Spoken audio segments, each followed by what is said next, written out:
Bismillahirrahmanirrahim. Assalamu alaikum students. Today we will discuss about electronic configuration. What is electronic configuration? ये इसमें से जो है वो आपको एक शॉर्ट क्वेश्चन आना है.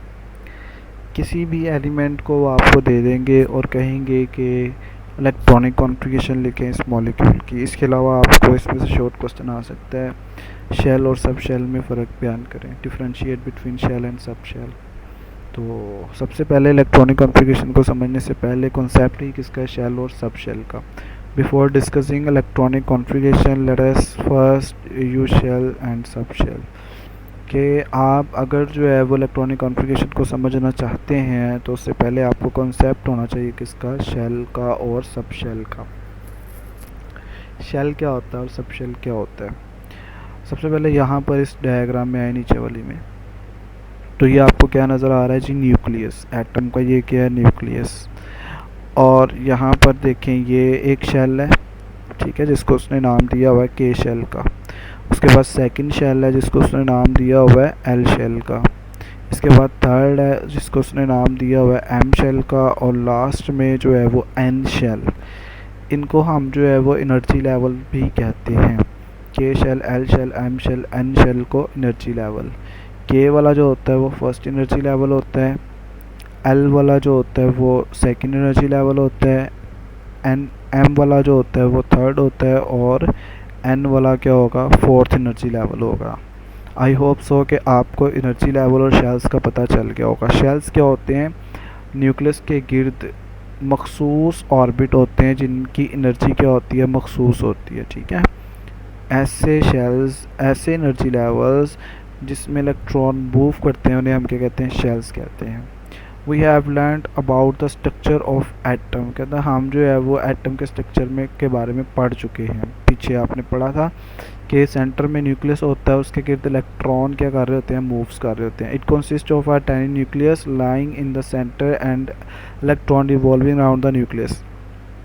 ये देखें छोटा सा टाइनी न्यूक्लियस है और उसके गिर्द शेल्स हैं जिसमें इलेक्ट्रॉन रिवॉल्व करते हैं. The electron revolves around the nucleus in different energy levels or shell according to their respective energies, potential energies. तो कहते हैं न्यूक्लियस के गिर्द अपनी एनर्जी के मुताबिक इलेक्ट्रॉन क्या कर रहे होते हैं, उसमें मूव कर रहे होते हैं, जिस तरह हम जो है वो पीछे पढ़ चुके हैं. Energy levels are represented by N values 1, 2 and 3 and so on. Energy levels को हम रिप्रेजेंट करते हैं किससे, एन से, ठीक है. उसकी वैल्यू क्या हो सकती है, 1, 2 and 3. मैं यहाँ पर लिखता हूँ n इज़ इक्वल टू 4. तो इसका मतलब क्या होगा, मैं n शेल की बात कर रहा हूँ. They are designed by the alphabetics K L M and so on, ठीक है. यहाँ पर के एल एम एन जो भी आगे आएंगे. A shell closer to the nucleus is of minimum energy. यानी कि के शेल की एनर्जी क्या होगी, सबसे कम होगी. वो शेल जो न्यूक्लियस के करीब तरीन पाया जाता है उसकी एनर्जी क्या होगी, सबसे कम होगी. Since K shell is so closest to the nucleus, the energy of shells increase from K shell onward. अच्छा, यहाँ पर देखिए वो कहता है कि K शेल से ऑनवर्ड इसकी एनर्जी क्या होती जाएगी, बढ़ती जाएगी. इसका मतलब क्या है कि K शेल की एनर्जी सबसे कम, L शेल की एनर्जी उससे ज़्यादा, M शेल की उससे ज़्यादा और N शेल की सबसे ज़्यादा होगी एनर्जी.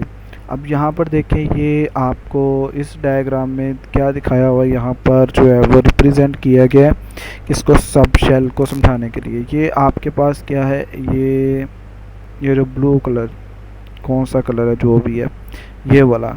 तो ये जो है वो रिप्रेजेंट कर रहा है किसको, शेल को. ये पूरा का पूरा आपके पास क्या है, शेल. अब इस शेल के अंदर क्या होते हैं, डिफरेंट सब शेल होते हैं. जिस तरह के ये सब शेल है और ये सब शेल है. ये वाला कौन सा सब शेल है, ये वाला एस सब शेल है. और ये वाला कौन सा सब शेल है, ये वाला पी सब शेल है. एक सेकंड मैं आपको बताता हूँ. ये वाली जो लाइन है, ये वाली, ये आप रिप्रेजेंट करती है किसको, शेल को रिप्रेजेंट कर रही है. और ये जो है वो रिप्रेजेंट कर रहे हैं किसको, सब शेल को. यानी कि एक शेल के अंदर डिफरेंट क्या होते हैं, सब शेल होते हैं. और उन सब शेल के अंदर डिफरेंट इलेक्ट्रॉन पाए जाते हैं. यहाँ पर देखें ये एस सब शेल है, ठीक है। और ये जो है वो पी सब शेल है। इसके अलावा टोटल 4 सब शेल होते हैं, 2 यहाँ पर रिप्रेजेंट किए हुए हैं, S sub shell and P sub shell. तो टोटल एस सब शेल कौन से होते हैं, एस पी स्मॉल में लिखते हैं ये, S P D F. Total कितने सब शेल होते हैं, 4 सब शेल होते हैं। तो ये एस और ये पी दिखाया हुआ है। अब एस में कितने इलेक्ट्रॉन आ सकते हैं, मैक्सिमम 2 इलेक्ट्रॉन आ सकते हैं। और पी में टोटल कितने आ सकते हैं, अगर इन सबको प्लस कर लें, 2 2 एंड 2, तो टोटल पी में कितने इलेक्ट्रॉन आ सकते हैं, 6। यहाँ पर जो है वो टोटल जो है वो क्या दिखाया हुआ है कि पहले शेल के अंदर जो है वो कितने इलेक्ट्रॉन आ सकते हैं, फर्स्ट शेल के अंदर ओनली ऑन 2 इलेक्ट्रॉन्स आएंगे, ठीक है। यहाँ पर सेकंड शेल के अंदर कितने इलेक्ट्रॉन आएंगे, सेकंड शेल के अंदर 8 इलेक्ट्रॉन आएंगे। इसी तरह जो है वो थर्ड शेल के अंदर, एम शेल के अंदर कितने इलेक्ट्रॉन आ जाएंगे, एम शेल के अंदर 8 इलेक्ट्रॉन आ जाएंगे। और एन शेल के अंदर कितने इलेक्ट्रॉन आ जाएंगे, एन शेल के अंदर 32 इलेक्ट्रॉन्स आएंगे। अब यहाँ पर देखें, एन शेल कैन अकोमोडेट 32, जिस तरह मैंने जो है वो सारा एक्सप्लेन कर दिया कि एन शेल के अंदर कितने आएंगे। यहाँ पर देखें तो 32 एन शेल के अंदर। As we now there is a slight difference between the energies of subshells within a shell. Therefore, filling of electrons in subshell of a shell is such as।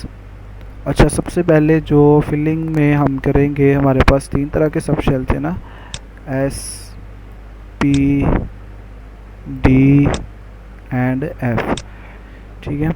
तो सबसे पहले जो है वो कौन सा फिल करेंगे हम, एस। यहाँ पर इन्होंने गलत लिखा हुआ है, यहाँ पर वी लिखा हुआ है, यहाँ पर ये नहीं आएगा, यहाँ पर एस आएगा, ठीक है, एस सब शेल आएगा। तो उसके बाद हम कौन सा करेंगे, पी करेंगे, ये वाला आ गया पी। पी के बाद कौन सा होगा, डी एंड देन जो है वो एफ होगा। The maximum capacity of sub shell to accommodate electron is, जिस तरह मैंने आपको बताया, ऐसे सब शेल जो है वो कितने इलेक्ट्रॉन हासिल कर सकता है, 2। पी सब शेल में कितने इलेक्ट्रॉन आ सकते हैं, 6 आ सकते हैं।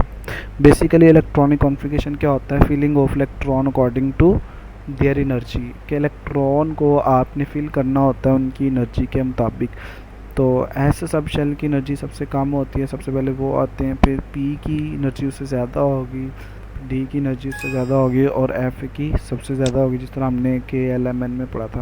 Late us write electronic configuration of the elements and their ions with the help of few examples. अब कुछ एग्जांपल्स हैं, उनसे आपका कॉन्सेप्ट क्लियर होगा कि हमने जो है वो किस तरह इनकी इलेक्ट्रॉनिक कॉन्फ़िगरेशन करनी है। फिर बता रहा हूँ, इलेक्ट्रॉनिक कॉन्फ़िगरेशन को समझने के लिए आपको सब शेल का पता होना चाहिए, सब शेल का। उसके बाद आपको ये पता होना चाहिए कि शेल क्या है, ठीक है, शेल एंड सब शेल का आपको पता होगा, देन जो है वो आप अच्छी तरह इसको अंडरस्टैंड कर सकते हैं। तो सब शेल आपके पास कौन कौन से होते हैं, फिर बता रहा हूँ, एस पी डी और एफ, ठीक है, ये 4 सब शेल हैं। इस तरह आपके पास शेल क्या होते हैं, शेल आपके पास जो है वो शेल आपके पास होंगे के शेल, इसके बाद जो है वो आपके पास एल, इसके बाद एम, और उसके बाद एन, ये आपके पास शेल है। तो एक शेल के अंदर डिफरेंट सब शेल हो सकते हैं। अब के शेल के अंदर जो है वो क्या होता है, के शेल के अंदर जो है वो जस्ट एस सब शेल होता है, ठीक है। इस तरह एल शेल के अंदर चूँकि 8 इलेक्ट्रॉन आ सकते हैं, तो इसके अंदर जो है वो पहले जो है वो एस सब शेल आएगा, ठीक है, 2 इलेक्ट्रॉन इसमें आ जाएंगे, और देन जो है वो इसमें क्या आ जाएगा, पी सब शेल आ जाएगा, पी शेल में 6 आएंगे। तो टोटल कितने हो गए, 2 + 6 कितने हो गए, 2 + 6 = 8, ठीक है। इसका मतलब इसमें 2 सब शेल होंगे। इसी तरह आप बाकी भी कर सकते हैं। तो एम शेल में जो है वो हमारे पास 3 सब शेल होंगे, एस भी होगा, पी भी होगा, और डी भी होगा। डी में मैक्सिमम जो है वो 10 इलेक्ट्रॉन होते हैं।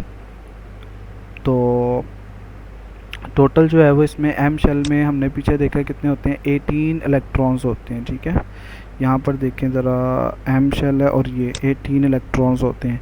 18 का मतलब क्या है कि इसमें एस और पी दोनों, एस पी और डी भी होंगे। डी में 10 आ जाएंगे, एस में 2 आ जाएंगे और पी में 6 आ जाएंगे। टोटल कितने हो जाएंगे, 18 हो जाएंगे।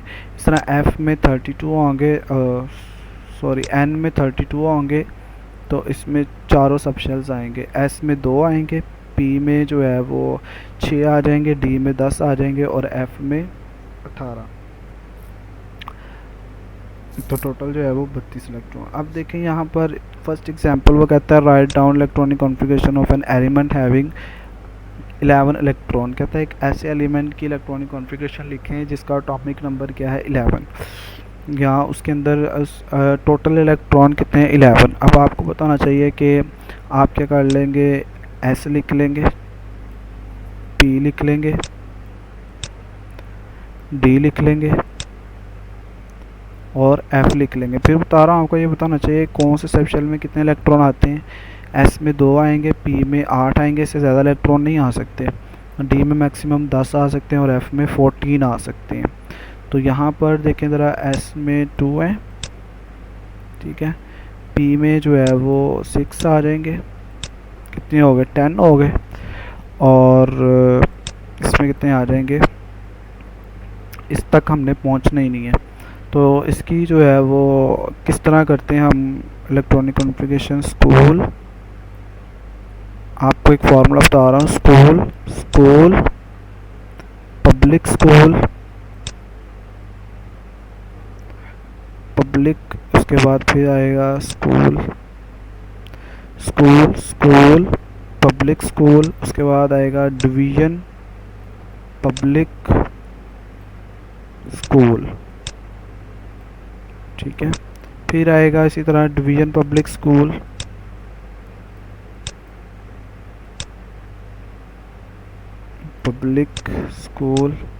और फिर आ जाएगा at the end federal division public school. ठीक है, इस तरह आप जो है वो इलेक्ट्रॉनिक कॉन्फ़िगरेशन याद कर सकते हैं। पहले आएगा स्कूल, फिर आएगा स्कूल, फिर आएगा पब्लिक, फिर आएगा स्कूल, फिर आएगा डिवीज़न, फिर आएगा पब्लिक, फिर आएगा स्कूल। इस तरह डिवीज़न पब्लिक स्कूल और एट द एंड क्या आ जाएगा, फेडरल डिवीज़न पब्लिक स्कूल। अब स्कूल का मतलब क्या है कि स्कूल का मतलब ये है कि पहले जो है वो आपके पास सब शेल एस आएगा, फिर सब शेल एस आएगा, फिर सब शेल पी आएगा, फिर सब शेल एस आएगा। ठीक है, अब इनके साथ आपने नंबरिंग करनी होती है। अब इसमें देखें 2 इलेक्ट्रॉन इसमें आ जाएंगे। ठीक है, और यहाँ पर पहला वाला है ना, तो इसको हम लिखेंगे 1s2। इसको हम क्या लिखते हैं, 1s2। इसको हम क्या लिखेंगे, 2s की पार्ट 2। कितने हो गए, 4 हो गए। फिर हम क्या लिखेंगे, 2p6, ऊपर 6 लगा देंगे इसके, और फिर हम क्या लिखेंगे, 3s1। तो देखिए हमारे 11 इलेक्ट्रॉन पूरे होंगे और यही इसकी क्या होगी, इलेक्ट्रॉनिक कॉन्फ़िगरेशन होगी। कहता है keep in mind that all electrons do not have the same energy. ये बात अपने माइंड में रखनी है कि तमाम इलेक्ट्रॉन की एनर्जी सेम नहीं होती। Therefore they are accommodate in different. तो उनको जो है वो हम डिफरेंट उनके एनर्जी के लिहाज से जो है वो डिवाइड करते हैं। Shells according to increasing energy and capacity of the shells. अब वो जो है वो उनको इंक्रीजिंग एनर्जी की कैपेसिटी की बुनियाद पर उनको हम शेल्स में डिवाइड करते हैं। First of all the electrons will go to K shell which has minimum energy. It can accommodate 2 electrons. K shell में 2 इलेक्ट्रॉन आएंगे। After this electrons will go to L shell that can accommodate 8 electrons. Thus K and L shell have accommodate 10 electrons. The remaining 1 electron will go to M shell, outermost shell of maximum energy. In this case the electronic configuration will be written as। अब देखें यहाँ पर के shell में मैंने जिस तरह बताया मैक्सिमम 2 इलेक्ट्रॉन आ सकते हैं। एल शेल में मैक्सिमम 8 आ सकते हैं। कितने हो गए, 10। हमें उसने कितना पूछा हुआ था, 11 का। तो 1 इलेक्ट्रॉन किस में चला जाएगा, एम शेल में चला जाएगा। ये उसने शेल के लिहाज से क्या कर दी, डिवीज़न कर दी। कि टोटल 11 इलेक्ट्रॉन्स ने डिवाइड कर दिए। अब वो कहता है कि but it is not necessary to write the sub shells, therefore it is simply written as 2, 8 and 1 further distributed of electrons in sub shell will be। कहता है कि ये इनफ नहीं है कि आप जो है वो जस्ट इसको शेल्स में जो है वो पुट कर दें, एनर्जी के लिहाज से आपने इनको सब शेल में भी डिवाइड करना होता है। तो यहाँ पर देखें 1s2 दो इलेक्ट्रॉन जो है वो s के अंदर आ गए, फिर आ गया 2s2 और 2p6, यहाँ पर आपके पास टोटल कितने हो गए 10 इलेक्ट्रॉन, और 3s1 के अंदर एक इलेक्ट्रॉन, टोटल 11 इलेक्ट्रॉन कंप्लीट हो गए आपके। इसी तरह आपकी दूसरी एग्जांपल है, इसमें जो है वो electronic configuration of chloride ion. Chloride ion का एटॉमिक नंबर क्या होता है, सॉरी एटॉमिक मास इसमें ये होगा, ठीक है। इलेक्ट्रॉन इसमें टोटल 17 इलेक्ट्रॉन होते हैं, और चूंकि इसके ऊपर नेगेटिव चार्ज है, नेगेटिव चार्ज का मतलब क्या है, इसने एक इलेक्ट्रॉन बाहर से क्या किया हुआ हासिल किया हुआ है, तो इसमें मैं 1 जो है वो प्लस कर दूँ तो टोटल कितने हो जाएंगे 18 इलेक्ट्रॉन हो जाएंगे। अब हम 18 इलेक्ट्रॉन को अगर डिवाइड करें तो पहले में 2 आते हैं, ठीक है, दूसरे में मैक्सिमम 8 आते हैं, कितने हो गए 10 हो गए। इसका मतलब एम शेल में कितने आएंगे 8 आएंगे।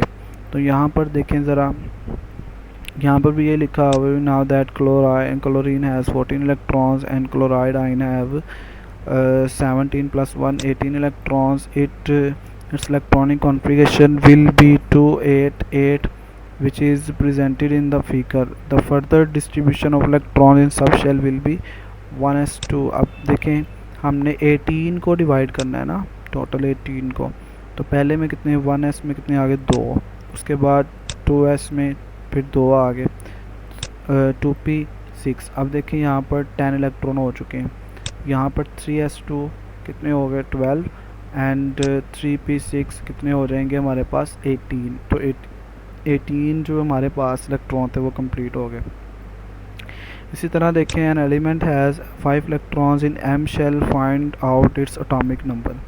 कि आपको इस तरह भी क्वेश्चन आ सकता है कि आपके पास वो आपको इलेक्ट्रॉन बता दे आखिरी शेल में कि इसका एटॉमिक नंबर बताएं।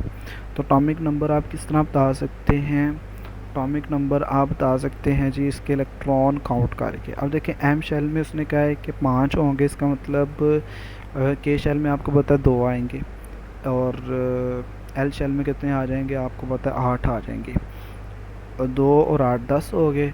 और इसी तरह जो है वो एट दी एंड आपके पास आखिरी शेल में कितने आ जाएंगे 5, एम शेल आता ना उसके बाद, तो एम शेल में 5 आ जाएंगे, टोटल कितने हो गए 15 इलेक्ट्रॉन। तो इसका एटॉमिक नंबर क्या होगा 15 होगा। यहाँ पर टोटल इसने काउंट करके एट दी एंड बताया हुआ है, ये टोटल इसका एटॉमिक नंबर क्या हो जाएगा 15। ये देखें 2 के शेल में, 8 इसके कितने आएंगे एल शेल में, और एम शेल में इसने बताया हुआ 5, इन सबको प्लस कर दे तो आपके पास क्या आ जाएगा 15 जो है वो उसका एटॉमिक नंबर आ जाएगा। यहाँ पर बच्चों कुछ जो है वो दिए हुए हैं इलेक्ट्रॉनिक कॉन्फ़िगरेशन, ये आपने पूरा टेबल याद करना और लिखना भी है। ये जो है वो मैंने काम चेक करना आपका, ठीक है। ये मैं किसी भी बच्चे से किसी भी एलिमेंट के इलेक्ट्रॉनिक कॉन्फ़िगरेशन वाइट बोर्ड पे भी लिखवा सकता हूँ, पूछ भी सकता हूँ, सुन भी सकता हूँ, इनके एटॉमिक नंबर किसी का पूछ सकता हूँ, हाँ जी इनका एटॉमिक नंबर बताएं, और इनके आयन की इलेक्ट्रॉनिक कॉन्फ़िगरेशन भी आपने करनी है। इसकी अच्छी तरह प्रैक्टिस करें, हर एक एलिमेंट की पेपर में इनमें से एक एलिमेंट आपको आना है, कोई भी आ जाएगा, लाइक फॉस्फोरस की इलेक्ट्रॉनिक कॉन्फ़िगरेशन लिखनी पड़ जाए आपको, तो आपको बताना चाहिए इलेक्ट्रॉन इसका फॉस्फोरस का जो है वो क्या होता है मैस, और इसकी इलेक्ट्रॉनिक कॉन्फ़िगरेशन क्या होती है। ओके स्टूडेंट्स, अल्लाह हाफिज़।